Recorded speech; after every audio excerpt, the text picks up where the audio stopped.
What up, YouTube? It's Rules for Rebels here, and today we are going to give you a rundown of the guide to private labeling. This is something a lot of you guys have been asking me about. A lot of my YouTube comments have been, how do I private label, or what's the process of private labeling? So this isn't going to be a super long video. I'm not going to go into every little aspect and every little, every little detail of how to private label, but I just want to give you guys kind of a rundown of the overall process, what private labeling is, what a typical minimum order quantity is, how much you're going to pay to actually put your label on a product, at what point should you look into private labeling, and I'm also going to kind of show you guys on Alibaba. I'll open up this page here. I'm going to show you guys how to find manufacturers that private label as well. So without further ado, let's get into this. So this is the guide to private labeling. So basically, here's kind of my process to how I private label. First, I'm going to find a product that sells. So let's say that I want to create a private label of kitchen products or baby products, for example. I'm not going to run out and place an order for 1,000 pieces of inventory and put my label on it, because what if the product doesn't sell? What if it turns out that niche is saturated? I don't want to be stuck with 1,000 pieces of inventory. So what I'm first going to do is find kind of a product that I'm going to sell. So let's say we're focusing on kitchen products. Maybe I'm going to start out by selling a silicone spatula. Now, my long-term plan for this is not just to sell spatulas, but if the spatula goes well and I create my own brand or my own label, then I'm going to want to turn that into, okay, maybe I'll sell silicone spoons and silicone tongs and some silicone barbecue ware and maybe some silicone bowls and kitchen mats. So I'm going to start with one product, but my plan is to roll out an entire line all in the same niche. And once you have one successful product and people like your brand or trust the quality of your stuff, it's a lot easier to sell them your other kitchen products as well. And you could say the same thing for baby products, fitness products, anything else. So the first thing I'm going to do is I'm going to go buy some silicone spatulas, probably not a huge amount. Maybe I'll buy 20 of them, maybe I'll buy 50 of them. And I'm not gonna have a private label. I'm just gonna throw them up on eBay, Amazon, maybe my own website, and see, is this a product that I can even sell, right? So that's the first step. Let's say that these items actually do sell. They sell fairly well, and I feel like I'm confident that I can place a larger order, brand my items, and do even better that way, right? So my next step, I'm gonna come up with a brand. So let's say for my kitchen products, I'm gonna call it the Sassy Chef. And maybe I'm going to come up with a logo. Typically, I like to keep my logos pretty simple. Don't get overly complex with like tons of intricate lines. Typically, I'll try to stick with either kind of a blocky or kind of a line drawing. I prefer to stick with one color. And the reason being, when it comes to printing, the more detailed your logo is, the harder it's going to be to get it kind of a crisp, clean look on your items. Also, the more colors you have, the more it's going to cost to private label your stuff. So I typically like to keep with like a black or blue kind of line drawing, simple lines. So my Sassy Chef may just be an outline of a woman with a chef's hat on or something like that. But basically, I'm going to create a brand, and I'm going to want kind of a catchy, crisp name. Ideally, I'm going to want that name to be available as a domain as well as name checker. I'm going to want that to be available on social media as well as the domain available. So what I like to do is I'll go to Google and type in social media name checker, and there's a lot of sites out here that do this very thing. Sorry, my computer's running a little bit slow here. I got a lot of tabs open. So here we're at social media name checker. So what I'm going to do, we'll say it's Sassy, we'll call it the Sassy Chef. The Sassy Chef. And we're going to click enter, and name checker is going to go to work for us. So it's going to check, is a .com available? Is a .net available? Is Facebook available? So as you can see here, .com not available, Facebook not available, Twitter not available, Google Plus is available. But as you can see here, most of the social media names are gone. So this is kind of the tough part. A lot of times my whole product will focus on a catchy name, and if the domain's not available, you're kind of screwed. I really don't want to make my whole social media branding like the Sassy Chef 1. So for this example, I may have to go find a different name. Let's say, for example, like everything is available but Twitter. I might approach that Twitter user and try to buy this name from them so that I can have consistent branding across all. Although typically, if it's only one social media platform that's not available, even if I can't get it, whatever. But the Sassy Chef isn't available. So what else could we do? We could do Sassy, let's say I'm really hung up on that name, Sassy Chef Gear. I don't like it quite as much, but okay, so here, as you can see here, The .com's available, the .net, Facebook, Twitter, Google+, Tumblr, Reddit, who cares about MySpace, Instagram, YouTube, Pinterest. Okay, so most of this is available. Now, for certain brands, the most important social media platforms for you, like for a fashion brand or something like that, or baby items, maybe Instagram and Pinterest. So in that case, if these two are available and a .com, I may not get too hung up on the fact that the Google Plus isn't available or the Twitter isn't available. But this is typically how I pick a name for a brand or a domain. I go here and I like it to be available across every platform. If one isn't available, I may try to buy it from somebody. But let's hop back in here. So with creating a brand, obviously more thought is going to go into it than this 2 seconds I took to come up with the Sassy Chef. But come up with a brand, come up with a logo. When you come up with a brand name, try to make sure it's available as a .com, because ideally you're going to want to grow this brand larger than just eBay or larger than just Amazon. And if you don't have the domain available, that's going to cause problems for you down the road. In terms of the logo, try to come up with an idea of your own. If you don't really have an idea, something I might do is go to Fiverr.com and hire like 3 to 5 different designers and just be open with them. Say, look, I don't really know what I'm going for here. I'm trying to create a logo for, kind of a kitchenware type thing. Let me know what you come up with. And a lot of times, I may not be in love with the design the first Fiverr seller gives to me, but maybe they have kind of an idea that I like, and maybe I'll go to another designer and say, hey, I really like this, but I'd like it tweaked in this way. Another thing I may do is just browse Google Images and try to see what else is out there. So let's see, if we type in Sassy Chef, and then I'll go to Google Images. Okay, so here, there must already be some kind of brand out there called the Sassy Chef, but as you can see here, it's kind of a stick woman dressed like a chef. Personally, I don't like that logo, but let's say I like this logo, and the name wasn't taken. I want to move. This is kind of a cool look. Maybe I'll dress her in different stuff. Maybe I'll make her have kind of a cartoonish face. I might tweak existing logos. Sassy Chef, as you can see here, with some cherries on top. Maybe my logo will just be words instead of an actual person. Maybe my logo will just be an icon like that.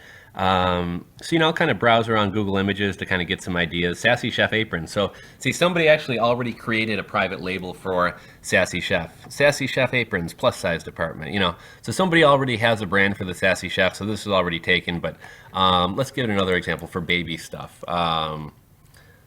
Rugged Baby. Let's say I'm coming out with a line of baby stuff and maybe I want to market it to like people in the Pacific Northwest. Rugged Baby. There's not really anything great here, but this is kind of the process that I go through. I'll just start Googling terms and let's see, outdoor baby. This is just going to be pictures of babies outdoor. Let's see, cookware logo. And I'll just basically kind of browse around and, okay, I kind of like the pan. Maybe I could have a pan saying Sassy Chef. I'll kind of, I never steal anybody's ideas, but I'll take inspiration from other people's ideas. So that's one thing I like to do there. So first we find a product that sells, right? Then we're going to create our brand name and we're going to go get a logo made. So now we kind of have a brand in mind. We have a logo. We have a name for our company. Next, we're going to go find a supplier. And private labeling is referred to as a lot of different things by different people. Not all of them are correct. Some people call private labeling white labeling. A lot of the Chinese factories and things like that called private labeling OEM, which stands for original something manufacturer. I'm having a brain fart right now.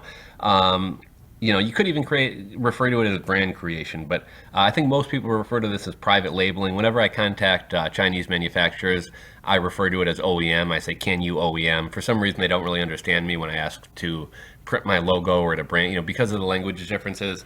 They don't always understand what I'm asking for, but if I say OEM, they know what I mean. Now, pretty much every supplier out there is going to offer OEM or private labeling. Let's go up here. So this is just an example I'm going to use. Let's say I want to sell some type of baby items. Sometimes they'll actually show you examples of their private labels. For example, like I was trying to find a good example of this to show you guys. I couldn't find one. But here's some baby teether rings, right? These are 43 cents to 99 cents. The minimum order quantity is 3,000 pieces. They can produce up to 500,000 pieces a month. This is where they're located. Their payment options are TT, which is basically like an Alibaba escrow system, or Western Union. I typically look over here and make sure they've been in business for a while, that they have successful transactions, they have a good response time, that people in North America are ordering their products, etc. When I look down here, baby teeth, they're unacceptable. Typically, it'll say here if they offer OEM shape except custom. So this isn't as clear as some of them. Basically, they'll make these wood rings for you in shapes of animals, cars, letters, anything else.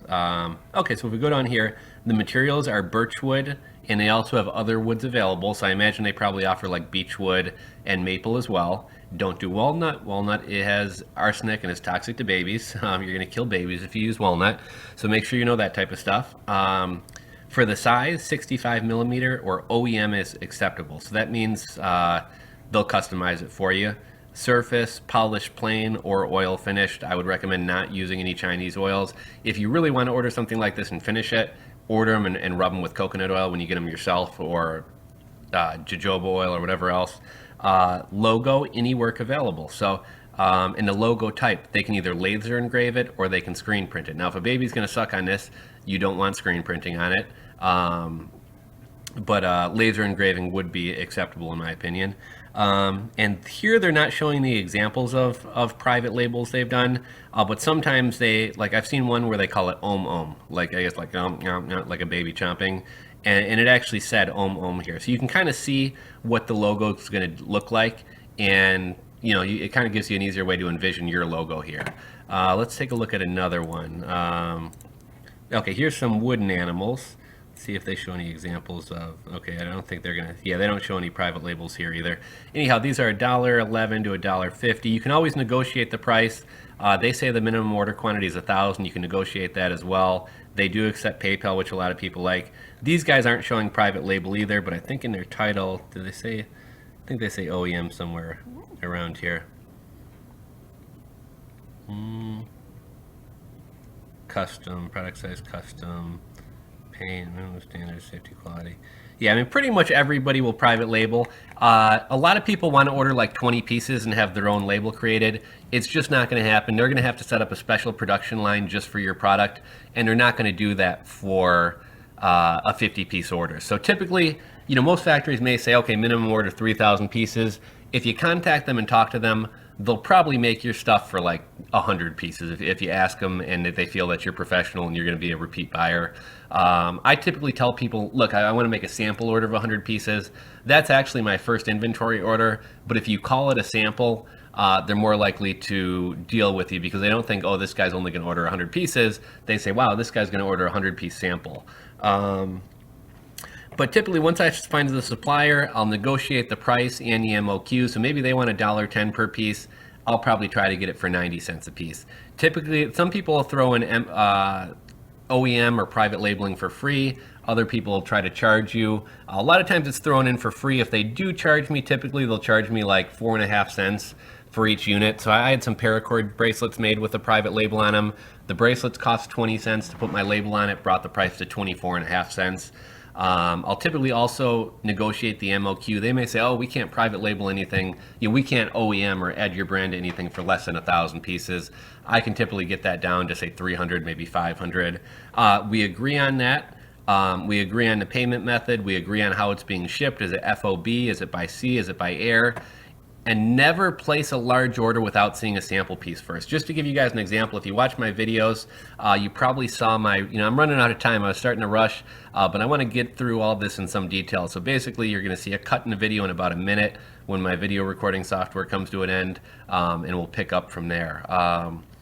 But you never want to order something in large quantities without first seeing what you're getting, and always be very, very crystal clear with your supplier in terms of what you expect and what you want. I made a video recently where I wound up getting, I think $3,800 worth of the wrong product. I'd ordered from this person before. I had a relationship with this person. I told them, look, I want that same, it was basically a part or a computer piece basically. And I said, I want the same piece, but there's one type that has a wire leaving it and there's one type that has a wire accepting it. And I wanted to get both types of pieces so I could appeal to both customers. So I said, look, I want the same piece, but I want one of, we'll call it like the female part is basically what I said. You know what, I'm going to cut the video and we'll pick up in just a minute here.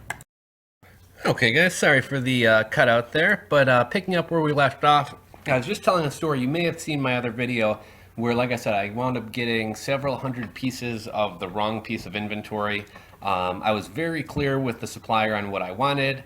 I had sent them pictures of 2 different pieces and said, look, I want 100 of this piece, which was my normal product that I bought, and 100 of this other piece.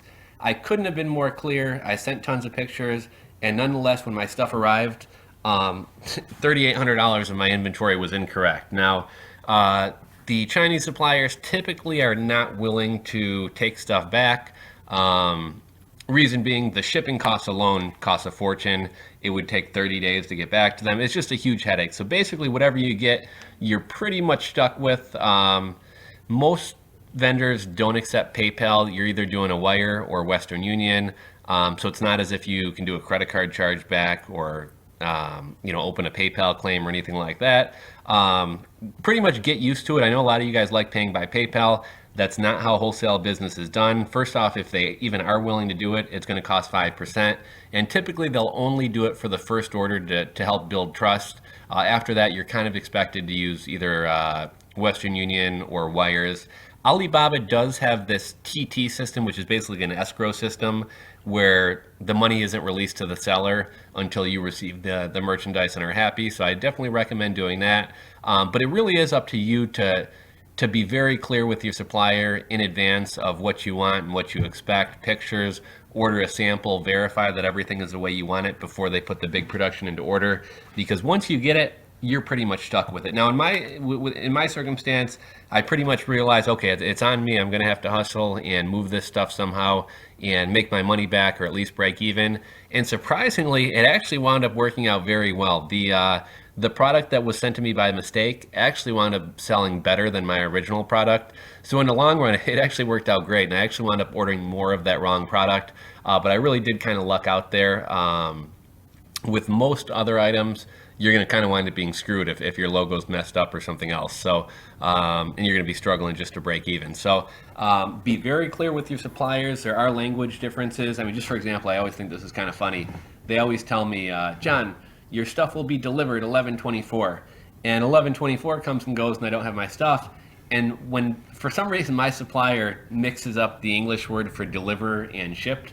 So when my supplier says the items will be delivered on November 24th, to them that means they're going to ship out the item on 11/24. I realize it seems silly, but that's just how it is. So be very, very clear with them about things.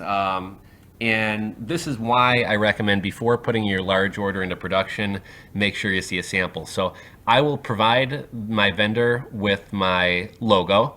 The file type you're going to want to provide that logo in is vector file. I don't think there's anything, I'm not really into design and stuff like that. A lot of times when I get vector files, they're PNG files. So it's a PNG, but it's a vector type file of a PNG. I think there might be PDF type vector files as well, or some kind of Adobe vector file. Basically what a vector file means, to my understanding, is that the logo can be made as large as you want or as small as you want, and it's not going to affect the quality. So I'm sure you've experienced that, where if you have a low quality image and you try to blow it up really large, it starts getting blocky and pixelated. With a vector file, it can be shrunk or enlarged without losing quality or changing the look of it. So that's the type of file you're going to need as a vector file. Make sure you're very clear with your supplier where you want that logo placed on the item. So again, we'll go back here. Let's say I was going to private label this little duck here. Do I want my logo written on the ball? Do I want my logo written on his butt? Do I want my logo written on the bottom of the pig? Furthermore, do you just want your logo written straight across, or do you want it kind of arced over here? Is there a specific type of font you want? Be very clear with them on everything you want. They'll make you a sample piece. And it's done. I know a lot of you guys don't like spending money, understandably. I hate wasting money as well. Sample pieces are not cheap. They're typically going to charge you a kind of a high price for the piece, and then shipping to get it in a reasonable amount of time is going to be expensive. So it may cost me $30 to order a sample piece of this. That's probably a little bit on the higher side, but regardless, I would much rather spend $30 and throw away $30 and make sure that my pig has a logo printed right. I would hate to say, yeah, make me 1,000 pieces of this private labeled pig, and all of a sudden the piece arrives and like His snout has my logo on it. You know, they screen printed it instead of engraved it because of a miscommunication. It's going this way, when in reality, I wanted it engraved across his belly. So, personally speaking, I would rather lose $30 and have the security of knowing everything is exactly how I want it than spending hundreds or thousands of dollars and getting some pig with a label on his nose that I don't want. So order the sample piece, get the sample piece sent to you, inspect the sample piece. If there's any changes you want to make, don't tell them about the changes and then have them make it. Have them make the change, send you a new sample to verify everything is correct, and then put it into production. Now, they're not even going to start making this until you pay them and everything. It's probably going to take them 7 to 10 days at a minimum to make this for you. If they're a busy factory and there's other supply lines in front of you, they're going to make those first. If there's some people who order 1,000 pieces and you're only ordering 100 pieces, you're going to get put on the back burner behind their order. So be very clear with them on how long it's going to be before your items are shipped. You're also going to, I'm not going to get too into detail on shipping, but negotiate, do you want air cargo FOB, which typically means that the item's going to be sent directly to your door. They're going to take care of all the custom stuff. Or is it going to be shipped by sea? Shipped by sea is going to be a lot cheaper. It's going to take a lot longer. It's probably going to take a minimum of 33 days. You're going to have to find a freight forwarder to negotiate the customs documents and fees for you. So that's why I really like doing air cargo type stuff. I can get my stuff here quickly. I don't have to deal with the customs fees and things like that. But if you're placing a very large order, or if you're shipping something heavier, or have a heavier product, you're definitely going to want to go by sea. I'll make another video to address the whole shipping and customs things. We're not going to roll that into this private label video. But then basically the next step, you just wait for your stuff to arrive. You get your private labeled product. I would recommend already having this set up, but kind of how I showed you, let's see, social media name checker. You know, you're already going to have all your names like I showed you for the social media name checker. So let's say we're going to call our baby teether the bubbly baby or whatever it is.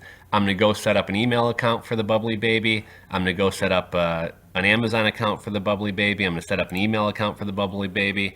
I'm going to have a Twitter channel. I'm going to have a Pinterest channel. I'm going to have an Instagram channel. Once I get my inventory, I'm going to create some professional looking photos. Either I can do it myself by making a light box and taking quality pictures, or I could hire somebody else to take pictures. If there's a baby in my family, maybe my sister's got a baby, I may try to get some pictures of her baby holding the toy, or the toy in the baby's hand. Basically, all this stuff is going to be for marketing pictures. I'm going to put these pictures on Pinterest. I'm going to put these pictures on Instagram. People are going to see the pictures and be like, oh, that's so cute. I'm going to go look at that. Or they're going to be like, oh, I want that toy for my baby. When they click on the photo, they're obviously going to see the link, or they're going to be redirected to my Shopify store, my Amazon product, etc. And that's basically how I'm going to drive traffic to my listings, how I'm going to promote my brand. And kind of the next, I didn't really put a number 7 for this, but let's say my baby teether or my sassy chef gear, whatever it is, starts actually selling well. Well, then that's when I'm going to start to expand my brand. So in the example of the baby products, if my baby teethers go well, maybe I'll tie a ribbon around this and make nursing necklaces, which are kind of a popular thing now. If we're talking about the sassy chef idea, and I rolled out a spatula with my logo and people liked it and I think it's good quality and they like the brand image and everything, well, you know, it'd be pretty easy for me to roll out a sassy chef pair of tongs with silicone grips on the end, and it'll probably be pretty easy for those people to buy, for people to get sales for those. Why? Well, because people already like my spatula, and they bought it and they liked it and it worked well for them. So if I have kitchen tongs, they're going to buy those too. And if I roll out a set of bowls, they're going to buy those too. And I can even market special offers like, hey, get your whole set of my kitchen gear.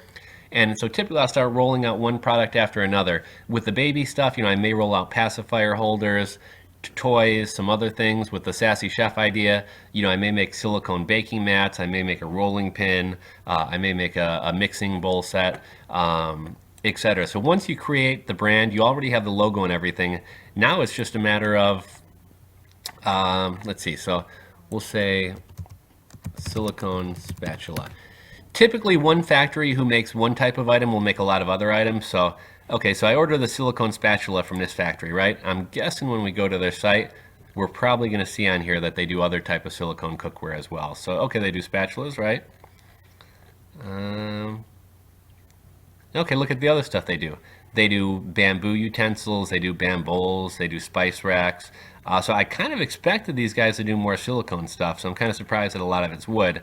But let's say I did like a wood spoon is what I started with. Well, it would be pretty easy for me to roll out like a salad bowl that goes along with the wood kitchen utensils, right? And if those are successful, why not roll out the Sassy Chef knife holder? And if that's successful, why not get the Sassy Chef spice grinder? So you can see how it's easy once you create a brand. You already have the logo. You already have a good relationship with this factory. So it's very easy to say, hey, you guys did a great job on the spoons. I'm ready to roll into a mixing bowl set. They already know my logo. They already have my logo on file. I've already worked with them. We've built some trust. Because they know I'm serious, they're probably willing to allow me to try this out with a smaller order quantity on my first order of the bowls. And then maybe we want to roll into knives, and then we want to roll into grinders or shredders or whatever. And then maybe we want to go into a kitchenware set. So once you create a brand, you can typically use the same factory to continue making items for that brand. And you've already built trust and built a relationship with them. So that's going to be really good as well. So this video wound up going a lot longer than I thought. I really just kind of wanted to hit the bullet points, but this is something you guys have been asking about for a long time. This is something that I really wanted to cover. So just to recap, this was your guide to private labeling. So what are we going to do? We're going to first find a product that sells. We're going to order that product, and we're going to sell it on eBay or Amazon to prove the concept. Next, we're going to create a brand. So we're going to come up with a name for our brand, and we're going to get a logo made.